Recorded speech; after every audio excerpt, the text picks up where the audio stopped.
Hi everybody, and welcome. Today I'm going to tell you how to delete the Google Maps application's history.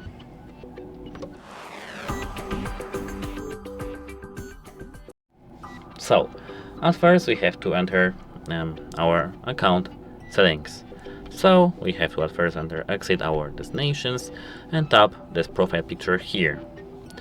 As you can see here, we have our profile, our timeline, location sharing, offline maps, dear business, etc. We have to scroll to the settings. Here we have app language, some things, but we have to scroll down to maps history. We have to tap maps history here, and as you can see, here we have the delete button.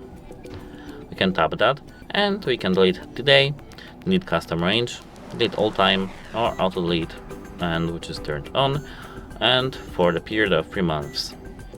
We can tap delete all time, and as you can see, we can tap delete button here.